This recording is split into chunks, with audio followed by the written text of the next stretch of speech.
Everything you need to know about products and services that can improve your life. This is Experts on Call on CL 650. My Philips microwave oven, my Vulcan dishwasher, my sharp mixer, grater, chopper, and juice extractor, all of these. How would you find a song with appliance references? I think that's pretty clever. That's good. Thanks, Dwayne.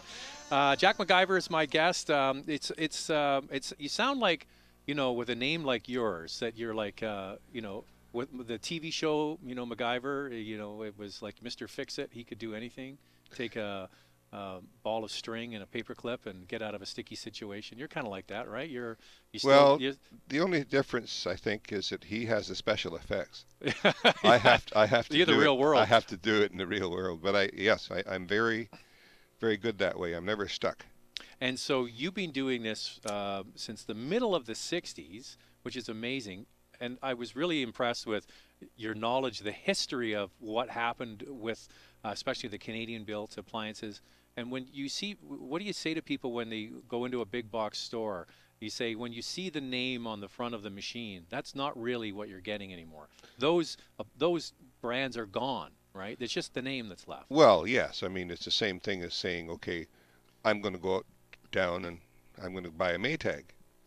Well, the Maytag has been gone for 12 years now. So the Maytag repairman standing there waiting for the phone to ring probably gets called more than he used to. That's just part of the flim-flam.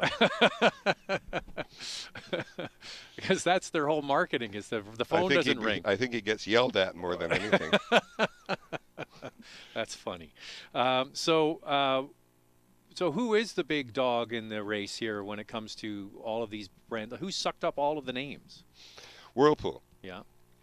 And when you have a huge market share, then they dictate what products get made and as cheaply as they can. They altered the Trade Practices Act in the United States to allow it to happen. That's how important it was. So if you were selling appliances in the 70s and they were a 10, what are new appliances for the most part like now? Are they a 3, a 5? What would you say in terms of quality and durability compared to the way they were? 10, they're about a 3. Really? Compared to what we used to sell years ago. Get, yeah. And Canada had its own supply chain for appliances. Well, you either built the appliances to the CSA standard where you were building them, or you brought them in and modified them and had them certified. Mm-hmm. In other words, all the stoves had to have fuses or circuit breakers. And so when you're selling these Hibbs Speed Queen built washer dryers, they would pass the CSA. No problem. No problem. And so what do you say when you talk to these guys that are making these machines and designing these machines? Are they under pressure to go down market the way everybody else is, or have they found a real niche? No. Happy customers? No. I think that their quest is similar to mine. They would like to reduce Whirlpool's dominance in the marketplace by selling more, because they did increase their production four times. I mean, like, they're producing 4 times as many as they were 2 years ago. Mm.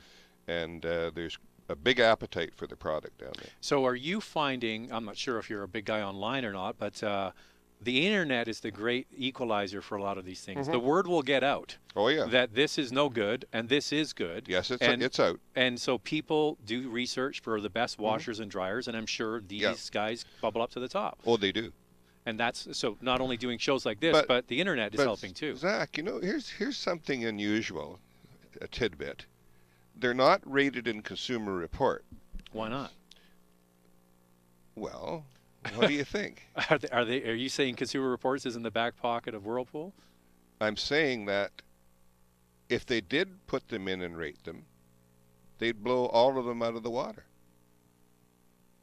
So why wouldn't they want to give that advice to because their... Whirlpool wouldn't like that. Yeah. But they're supposed to be independent. There's more suppression of information about all these things that you and I are talking about here.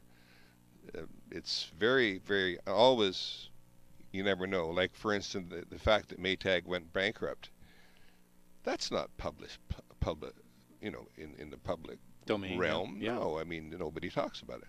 had no idea until you told me that. Mm-hmm. They still have the guy waiting for the phone to ring. He didn't get downsized. I think you said he's getting yelled at. Now, when the repair versus replace cycle.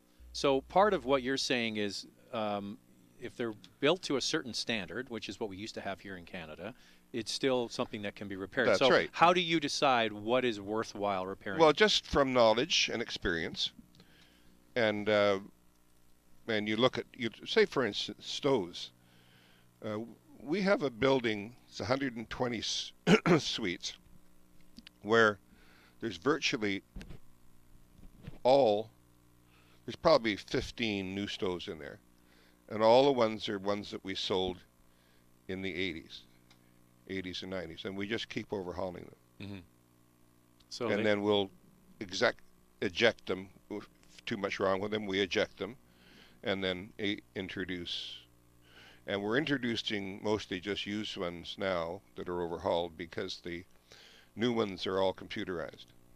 So is computerization, the downfall of the appliances? I mean, there must be some aspects of computerization that would help, but is it to a certain level you will not touch them, or any computerization? No, that's not what I'm saying.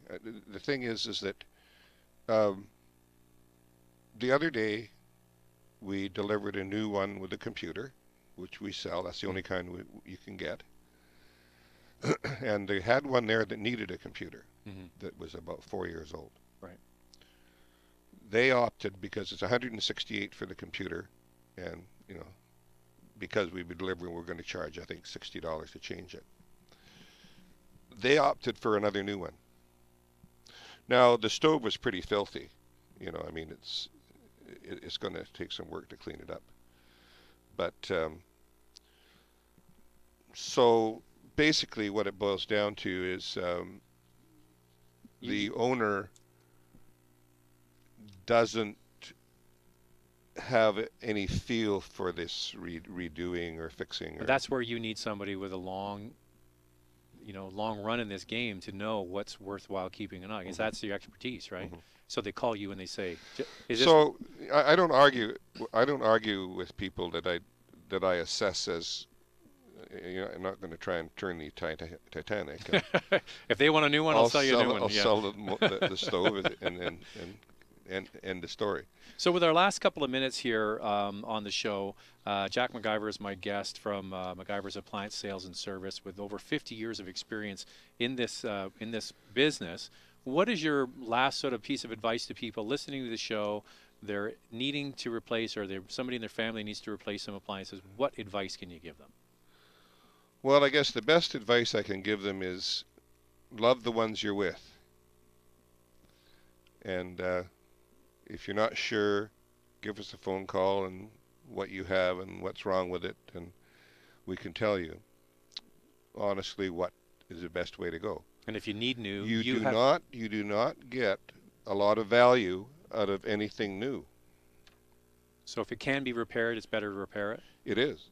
And if you need something they're a lot safer, especially with the stoves, because they have fuses in them. Right. And if you need something new, you have appliances that you sort of handpick that you kind of... Well, we do have apartment fridges that we've handpicked because we wouldn't accept the computer ones, but we do have them without computers.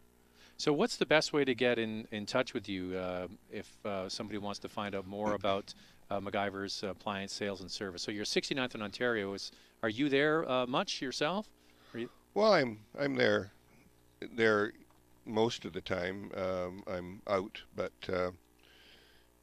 there's very competent people there. You've got a lot of people, I'm sure, with a lot of experience as well, right? Yes, and there's the products. We put nothing on the sales floor that's not value.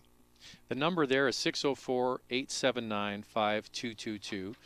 Jack McIver's been my guest here on Experts on Call on CL650. We've been talking about appliances, repairs, and installation, and what you need to do is really speak to the experts. Jack, has been wonderful meeting you and getting to know about your long history here in Vancouver, and thanks for your time. And at McIvers.biz. Oh, well done. I'm Zach Spencer. I'll speak to you next time on CL650.